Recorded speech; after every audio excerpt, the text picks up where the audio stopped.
तो अब पढ़ेंगे trigonometric ratios of special angles. अब हम ट्राइंगल की बात कर रहे हैं, तो ट्राइंगल है तो उसमें कुछ ना कुछ एंगल्स तो होंगे। तो अगर एक एंगल 90 डिग्री है तो बचते हैं दो एंगल। तो दो एंगल जो है वो डिपेंड करेंगे या तो 30 या 60 डिग्री के हो सकते हैं, या फिर दोनों 45-45। ऐसा क्यों मैं बताऊंगा आपको बाद में। पहले देखते हैं 30-60 वाला। आपने ये 9th में पढ़ा रहेगा 30-60-90 डिग्री थ्योरम, जिसमें क्या होता है, अगर मैं 30 डिग्री की बात करूं तो side opposite to 30 degree is half times of hypotenuse and side opposite to 60 degree is √3 2 by times of hypotenuse.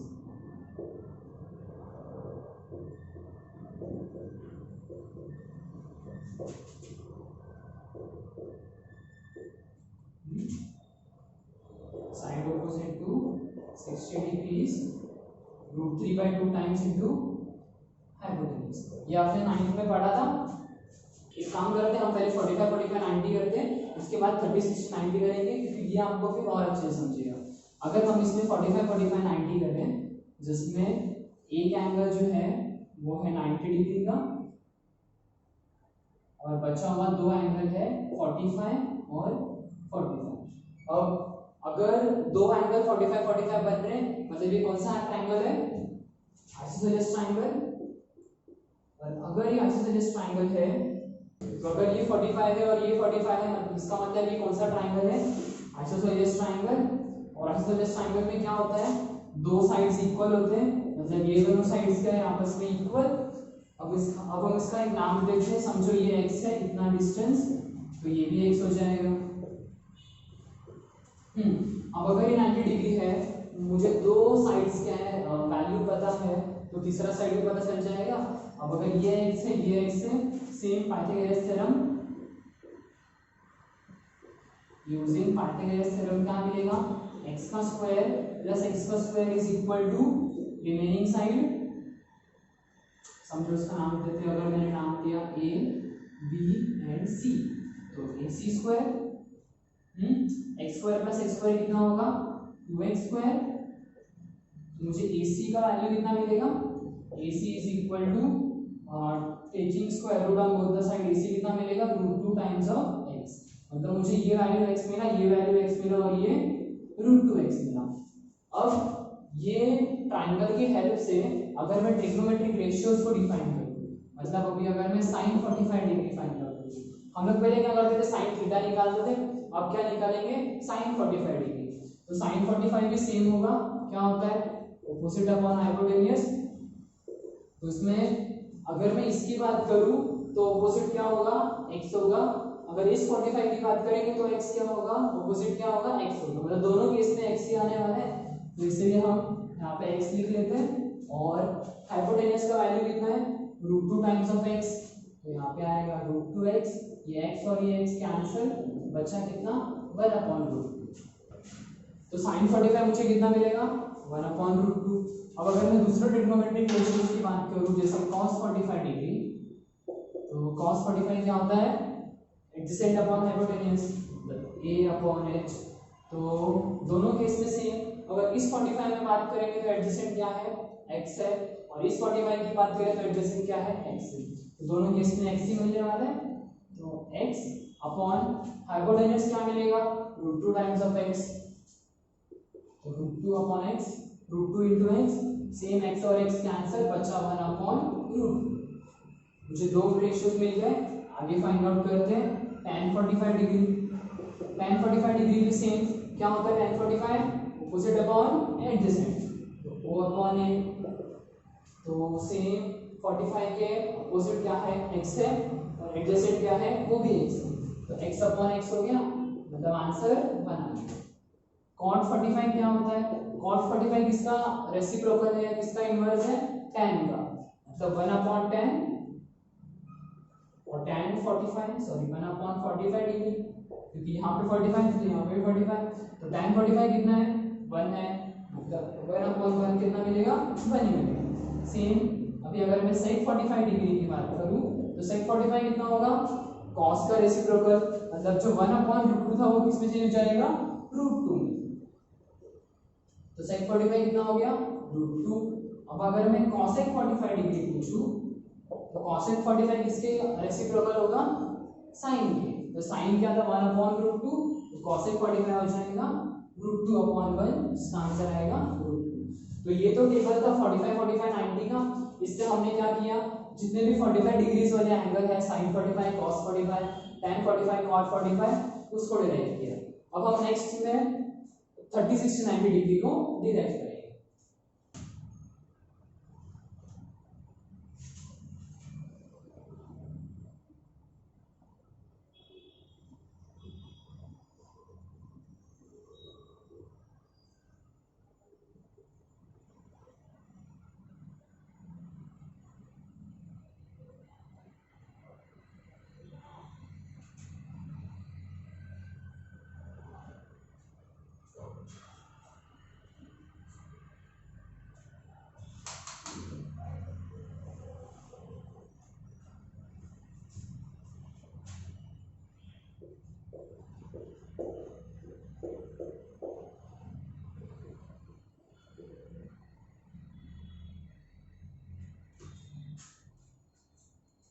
अब अगर हम 30 60 90 डिग्री थ्योरम को डिराइव करें इसमें भी थोड़ा सा चेंजेस है। इसमें हम क्या कर सकते हैं अब यहाँ पे 60 है ये 30 है ये 90 है। अगर मैंने सेम इसी ट्रायंगल यहाँ पे अगर एक्सटेंड किया जैसे अगर मैंने ये लाइन को एक्सटेंड किया और इस लाइन को उससे ज्वाइन कर दिया और ये जो एंगल बना वो 60 डिग्री बना और ये जो एंगल है वो 30 डिग्री। अगर ऐसा हुआ तो क्या हुआ अगर मैंने ये 60 किया ये भी 60 किया और ये जो एंगल है 30 + 30 कितना हो गया 60। तो अगर किसी भी ट्रायंगल में तीनों जो एंगल है वो 60 डिग्री हो जाए तो वो कौन सा एंगल होता है इक्विलेटरल ट्रायंगल। तो अभी ये जो ट्रायंगल है वो क्या बन गया इक्विलेटरल ट्रायंगल। और ये वाले ट्रायंगल में ये जो परपेंडिकुलर लाइन है वो क्या कर रहा है इस एंगल को बाइसेक्ट कर रहा है मतलब वो ये वाले बेस को भी बाइसेक्ट करेगा मतलब ये वाला जो साइड है और ये वाला जो साइड है वो क्या है आपस में इक्वल है।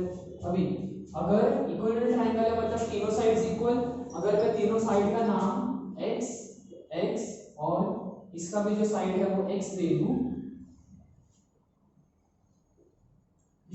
अगर ये पूरा x है तो मुझे ये डिस्टेंस कितना मिलेगा x/2। और हम लोग ने क्या किया था लास्ट क्वेश्चन में दो साइड पता था तीसरा साइड फाइंड आउट किया था। सेम करेंगे यहाँ पे मुझे पहला एक साइड पता है x/2 दूसरा साइड है x तीसरा साइड फाइंड आउट करेंगे। किससे फाइंड आउट करेंगे पाइथागोरस थ्योरम से। तो हम पाइथागोरस थ्योरम को यूज करते हैं तो पाइथागोरस थ्योरम को यूज करते हैं यूजिंग पाइथागोरस थ्योरम तो x/2 का होल स्क्वायर इस प्लस ये वाला साइड का स्क्वायर तो इसका नाम ले लेते समझो a b c और ये d प्लस ac का square is equal to ab square मतलब x का स्क्वायर। यहाँ तक समझा। अब अगर मुझे ac स्क्वायर फाइंड आउट करना है जो मुझे नोन टर्म है उसको एक साइड कर लेते हैं और जो अननोन टर्म है वो एक साइड रखते हैं। तो इसमें अननोन क्या था ac तो ac स्क्वायर यहीं पे है x/2 का whole square left hand right hand side में जाएगा तो ये हो गया x का स्क्वायर माइनस x²/4। इसको अगर मैं एलसीएम सॉल्व करूंगा तो क्या आएगा 4 यहाँ पे मल्टीप्लाई तो 4 × x² हो गया 4x² माइनस x²/4। इसका जो होल आंसर है वो क्या मिलेगा 3x²/4। और जब मैं बोथ साइड में क्या करूंगा स्क्वायर रूट लूंगा तो इसका जो आंसर है वो क्या बनेगा √3/2 टाइम्स ऑफ x। मतलब ये जो लाइन है परपेंडिकुलर लाइन इसका वैल्यू क्या मिलेगा √3/2 टाइम्स ऑफ x। अब मुझे इस ट्रायंगल में जो मेरा ओरिजिनल ट्रायंगल था उसका मुझे तीनों साइड पता है। अब हम क्या करेंगे ट्रिग्नोमेट्रिक रेशियो निकालेंगे। तो सबसे पहला क्या निकाल सकते हैं sin 30 डिग्री निकाल सकते हैं। तो sin 30 क्या होता है ऑपोजिट अपॉन हाइपोटेन्यूज। तो sin 30 यहाँ पे है इसके अपोजिट क्या है BC है। BC का वैल्यू कितना मिला है मुझे x अपॉन 2, तो यहाँ पे हम लिख लेते हैं x अपॉन 2 अपॉन हाइपोटेन्यूज क्या है, x है, x। तो इस केस में क्या होगा, ये वाला जो x है और ये वाला जो x है वो कैंसिल हो जाएगा, मुझे लास्ट में क्या बचेगा फिर 1 अपॉन 2। अगर मैं दूसरे रेशियो की बात करूँ cos 30 डिग्री, तो cos 30 कैसे निकालेंगे, फॉर्मूला यूज करेंगे। तो cos 30 क्या होता है, adjacent upon hypotenuse, adjacent upon hypotenuse. तो cos 30 डिग्री के एडजेसेंट क्या है ये, और हाइपोटेन्यूज क्या है ये वाला साइड, मतलब √3 upon 2 x is equal to इस अपॉन x। मुझे क्या मिलेगा, √3 upon 2 times of x upon x, तो x और x कैंसल, बच्चा कितना √3 अपॉन 2। ये किसका वैल्यू है, cos 30 का। ऐसे ही मैं अगर और रेशियोज निकालूं तो tan 30 डिग्री क्या होता है, या फिर छोड़ो अभी दूसरा ट्राई करते हैं। हम लोग ने क्या पढ़ा था, tan क्या होता है, sin अपॉन cos, मतलब sin और cos का जो रेशियो है वो क्या होता है tan, मतलब 1 अपॉन 2 अपॉन √3 अपॉन 2, वो मुझे क्या मिलेगा 2 कैंसिल, बचा 1 अपॉन 2। लेकिन ध्यान क्या देना है कि tan theta sin theta upon cos theta के कब इक्वल होगा, जब जो थीटा है वो सेम है। फॉर्मूले में भी क्या होता है, tan थीटा क्या होता है sin अपॉन cos के इक्वल होता है, जिसमें क्या है थीटा थीटा दोनों सबका सेम है, तीनों रेशियो का जो थीटा है वो सेम है, तो इसमें 30 है तो वो हमेशा किसके इक्वल होगा, sin 30 अपॉन cos 30 के। तो इसमें मुझे tan 30 कितना मिल गया 1 अपॉन √3। अभी cot 30 कितना हो जाएगा, tan का रेसिप्रोकल मतलब 1 अपॉन √3 का उल्टा, मुझे मिलेगा √3। sec 30 कितना होगा, इसका रेसिप्रोकल तो 2 अपॉन √3, और cosec 30 कितना होगा, इसका रेसिप्रोकल मतलब 2। तो यहाँ तक सब क्लियर है। अब मैंने 30 डिग्री निकाला है, अब हम 60 निकालते हैं। 60 भी सेम है, 60 के भी अगर हम ट्राई करें, 60 की अगर बात करें तो वो भी सेम तरह से निकलेगा। तो एक काम करते हैं, हम डायरेक्ट आंसर भी लिख सकते हैं। अभी sin 60 की बात करें, sin 60 क्या होगा, और sin 60 ये है, तो 60 मतलब ऑपोजिट ये हो गया, हाइपोटेन्यूज ये हो गया, तो √3 upon 2 of x upon x, x और x कैंसल, बचा कितना √3 अपॉन 2, राइट। फिर दूसरा निकालेंगे cos 60, cos 60 कितना होगा बताओ, cos 60 है ये, एडजेसेंट उसका है BC और हाइपोटेन्यूज है AB, मतलब x अपॉन 2 अपॉन x, तो x और x कैंसल, बच गया हाफ। सेम tan 60 हमें पता है ये दोनों का जो अपॉन साइन अपॉन cos जो है वो क्या होता है tan होता है, तो √3 अपॉन 2 अपॉन 1 अपॉन 2, 2 और 2 कैंसल, बचा √3। यहाँ तक क्लियर है। अब tan का 60 निकाल लिया तो cot 60 भी निकाल सकते हैं।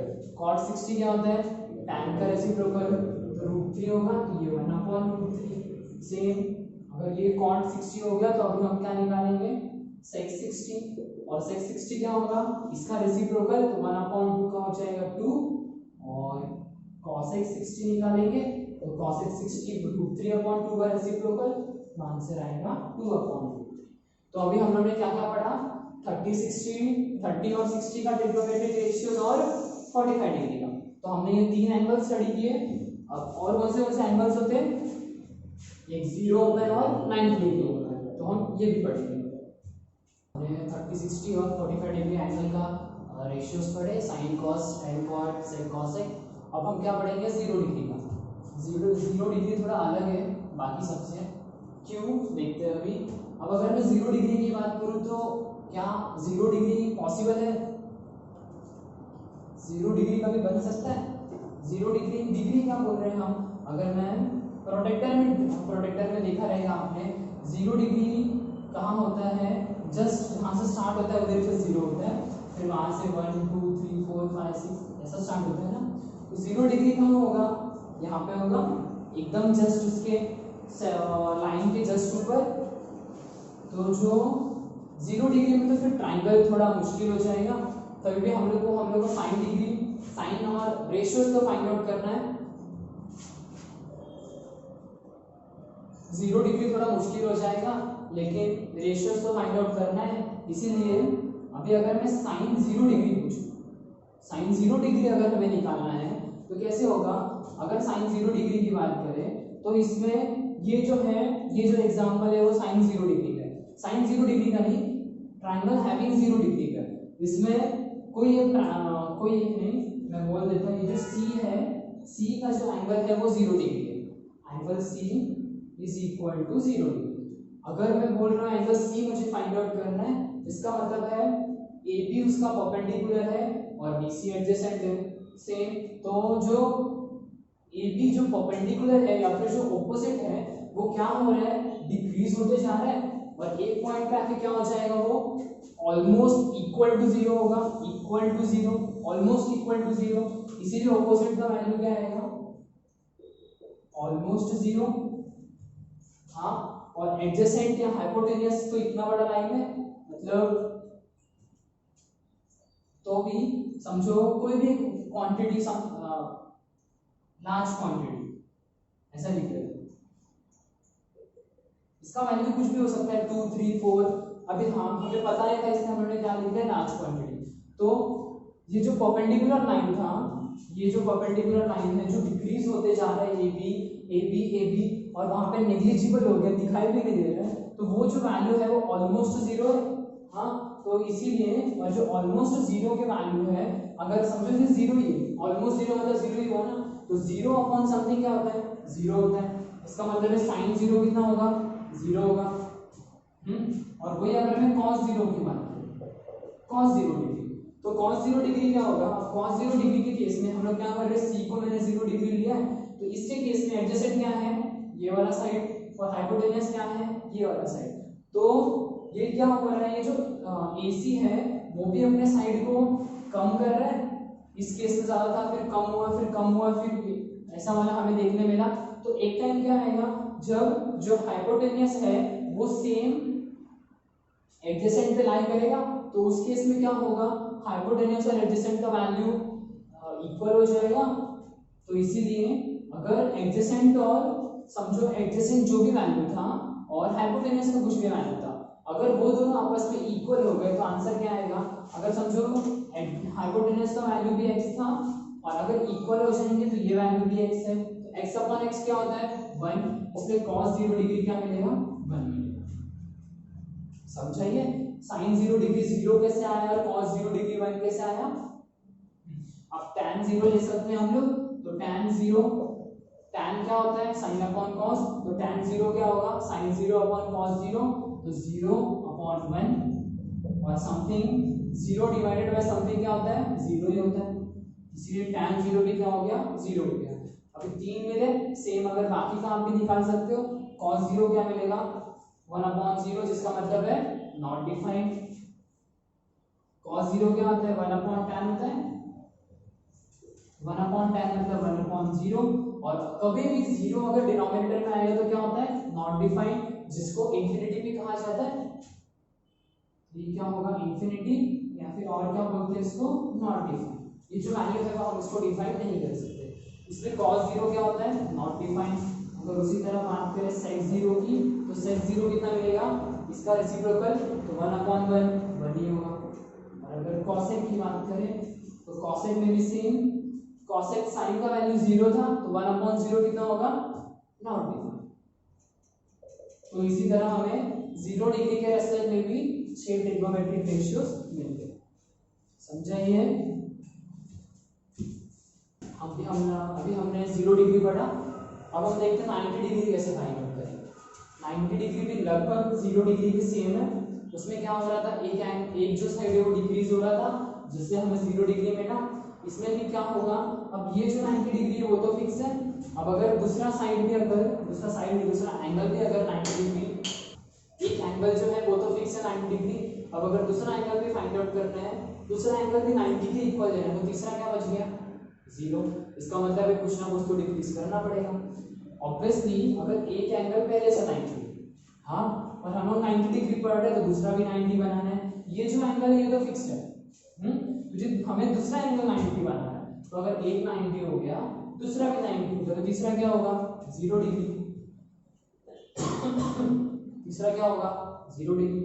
तो हमने क्या किया, सेम एंगल सी ले लेते हैं। तो एंगल सी के रेस्पेक्ट में अगर मैं बात करूं, मुझे इस एंगल को 90 डिग्री बनाना है। तो ये क्या होगा, अगर मुझे ये 90 बनाना है तो ये 90 कब बनेगा, जब वो यहाँ पे शिफ्ट हो जाएगा। जिसका मतलब है जो हाइपोटेनस है वो, हाइपोटेनस नहीं, जो बेस है वो डिक्रीज होगा।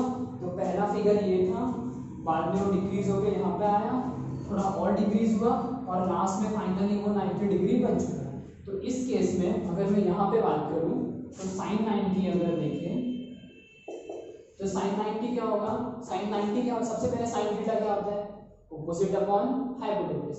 तो इस केस में अगर मैं सी की बात करूँ तो ऑपोजिट क्या था ए बी और हाइपोटेनस क्या है ए सी।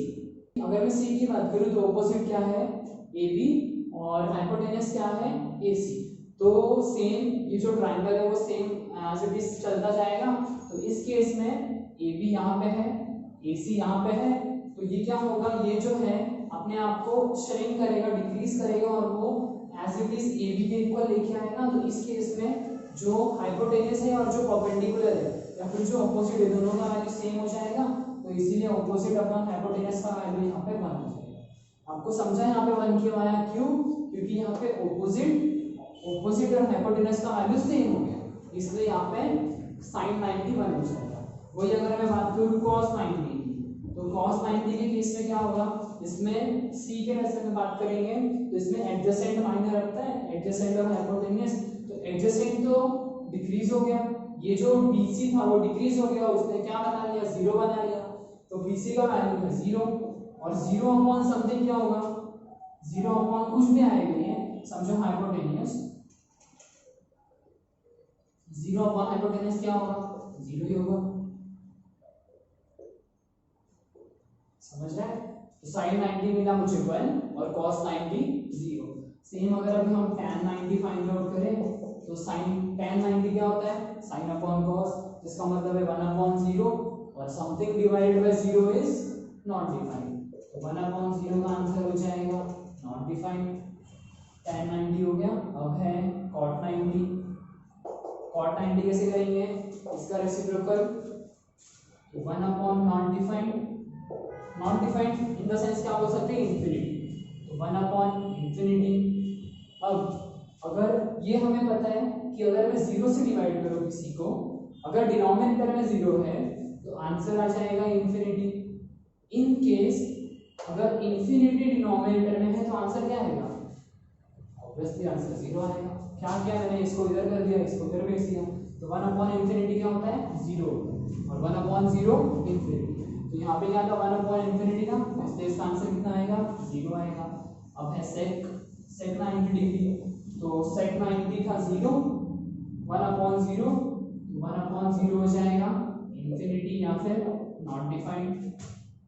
सेम अगर मैं कॉसेक की बात करूँ तो cosec 90 degree is equal to 1 है, कॉसेक का रेसिप्रोकल 1 आ रहा है, 1 अपॉन 1 इज इक्वल टू 1। तो इसी तरह हमने कितने एंगल्स फाइंड आउट किए 0, 30, 45, 60, 90। तो हमने 5 एंगल पूरे ट्रिग्नोमेट्रिक रेशियोज को यूज करके फाइंड आउट किए। हमने थोड़ी देर पहले पूरे ट्रिग्नोमेट्रिक रेशियोज के स्पेशल एंगल्स पढ़े, जिसमें क्या क्या इंक्लूडेड थे 0 डिग्री, 30 डिग्री, 45 डिग्री, 60 डिग्री और 90 डिग्री। अब अगर हम उसको साथ में लिखे और उसका एक ट्रिक देखें, जो मेरे पास एक ट्रिक है उसको याद करने के लिए, चलो देखते हैं। अगर मैं यहाँ पे चलो नंबर लिख लेते हैं 0, 1, 2, 3 और 4। मैंने क्या किया, ये एंगल्स के ऊपर नंबर लिख लिया 0, 1, 2, 3, 4। अब अगर मैं इसको 4 से डिवाइड कर दूं तो 0 अपॉन 4, 1 अपॉन 4, 2 अपॉन 4, 3 अपॉन 4 और 4 अपॉन 4।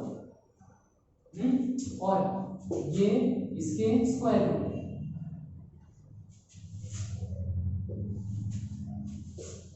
तो जो सबसे पहला स्टेप था वो क्या था,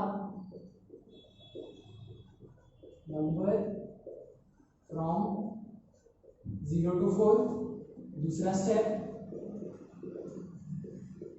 डिवाइड बाय 4 और तीसरा स्टेप टेकिंग स्क्वायर। ये 3 स्टेप्स यहाँ ये जो ट्रिग्नोमेट्रिक रेशियो का टेबल है वो बहुत इजीली याद कर सकते हैं। अब 0/4 है ना, तो 0/4 समथिंग रेज टू 0 समथिंग क्या होगा, 0 ही होगा। तो जो सबसे पहला वैल्यू है साइन थीटा का वो हो गया 0।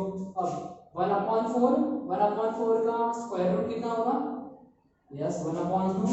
तो यहाँ पे हम लिख लेते हैं 1/2।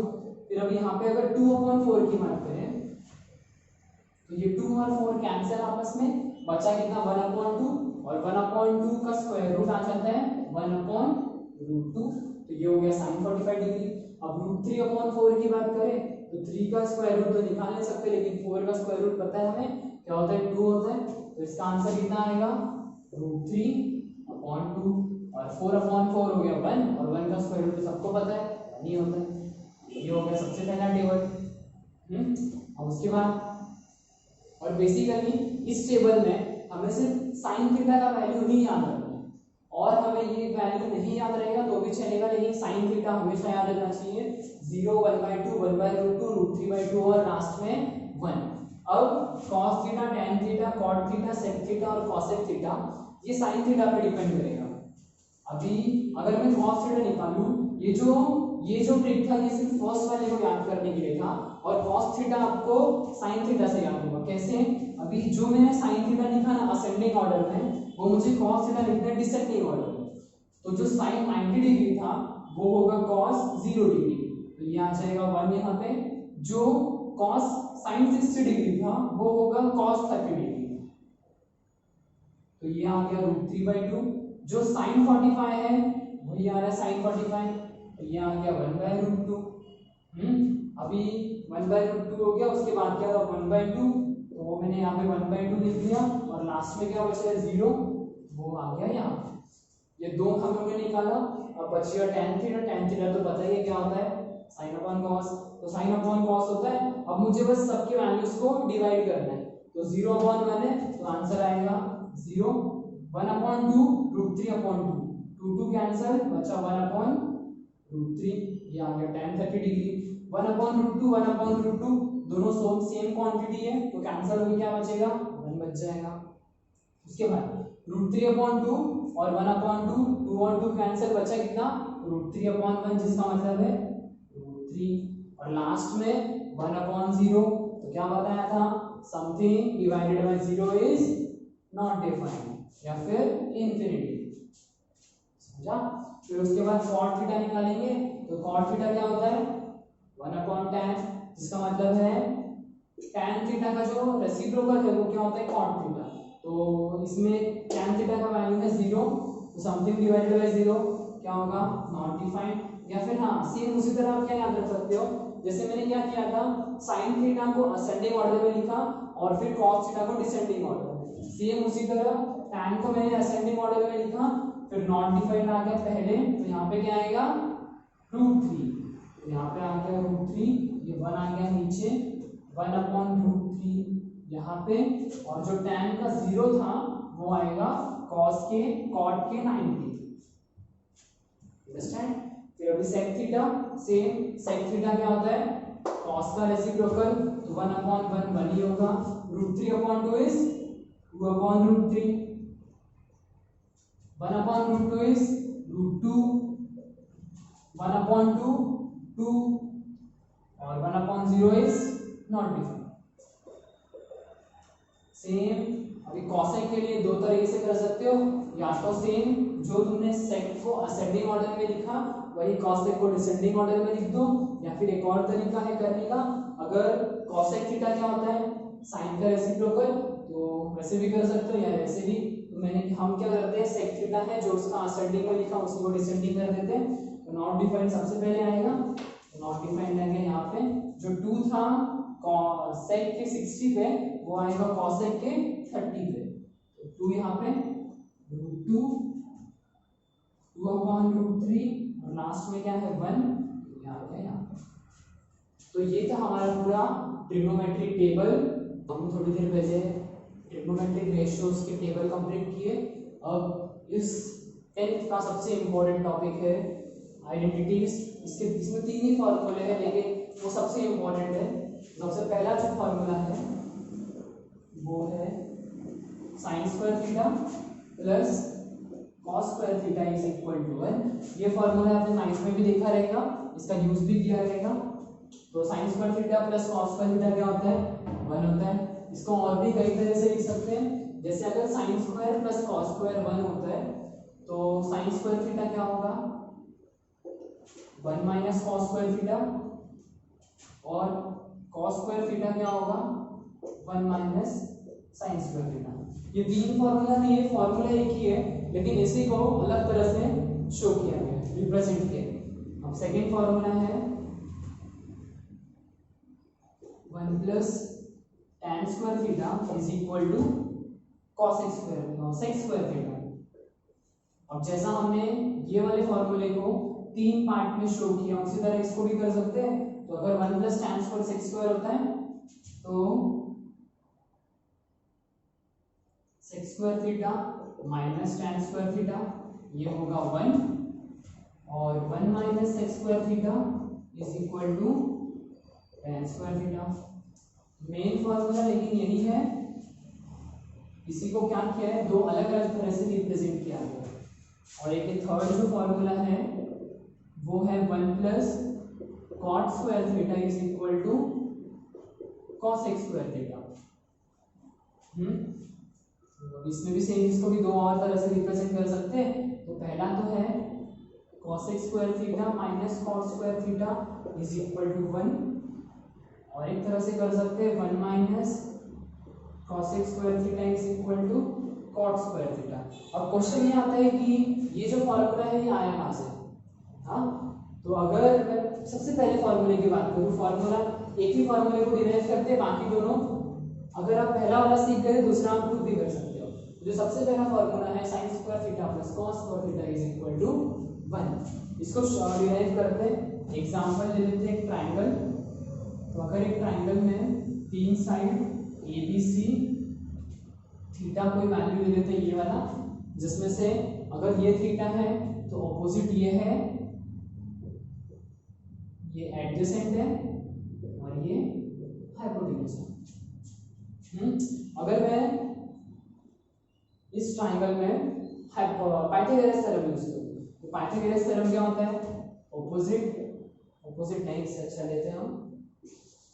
अगर मैं इस ट्रायंगल में पाइथागोरस थ्योरम यूज करूं तो क्या होगा, sum of the two side मतलब AB का square plus AB square plus BC square is equal to hypotenuse square या फिर AC स्क्वायर, ये होगा। हाँ, तो और मुझे पहला स्टेप क्या मिला, पाइथागोरस थ्योरम लेने के बाद AB square plus BC square is equal to AC square. अब ये जो पहला स्टेप है, इसमें अगर मैं हाइपोटेनस या फिर AC स्क्वायर से डिवाइड कर दूं, अगर मैं तीनों टर्म में AC स्क्वायर डिवाइड कर देता हूं, मैंने क्या किया, पहले पाइथागोरस थ्योरम लिया, फिर तीनों जो टर्म आया उसको AC स्क्वायर से डिवाइड कर दिया। तो यहाँ पे क्या मिलेगा, AB square upon AC square, ये मिलेगा। क्या मुझे मिलेगा, AB square upon AC square plus BC square upon AC square is equal to AC square upon AC square. अभी ये जो टर्म है इसको हम यहाँ पे लिखते हैं, इसमें AC और AC स्क्वायर कैंसिल, दोनों सेम था, बच गया 1। और ये दोनों के पास स्क्वायर है तो हम स्क्वायर कॉमन ले सकते हैं। तो AB अपॉन AC का whole square plus BC upon AC का whole square is equal to 1, ऐसा होगा। और AB अपॉन AC क्या होता है, ट्रायंगल में देखते हैं तो AB मतलब क्या है, ऑपोजिट, AC मतलब हाइपोटेन्यूज। ऑपोजिट अपॉन हाइपोटेन्यूज किसके इक्वल होता है, साइन थीटा के। तो यहाँ पे मुझे क्या मिलेगा, साइन थीटा का होल स्क्वायर, और हमने पावर ऑफ t रेशियोस में क्या पढ़ा था, अगर साइन थीटा का होल स्क्वायर लिखा है तो उसको हम लोग क्या लिख सकते हैं, साइन स्क्वायर थीटा। तो यहाँ पे आ जाएगा sign square theta plus BC क्या है इसमें, एडजेसेंट, और AC है हाइपोटेन्यूज। तो एडजेसेंट अपॉन हाइपोटेन्यूज क्या होता है, cos थीटा, तो ये हो जाएगा cos square theta is equal to 1। तो यहाँ से हमारी पहली आइडेंटिटी फॉर्मूला डिराइव किया गया, समझा।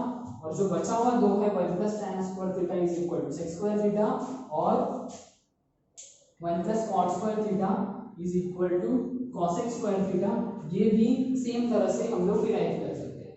तो ये था आइडेंटिटीज के 3 फॉर्मूले। ये फॉर्मूले बहुत इंपॉर्टेंट है, और इसकी यूजेस भी बहुत ज़्यादा है।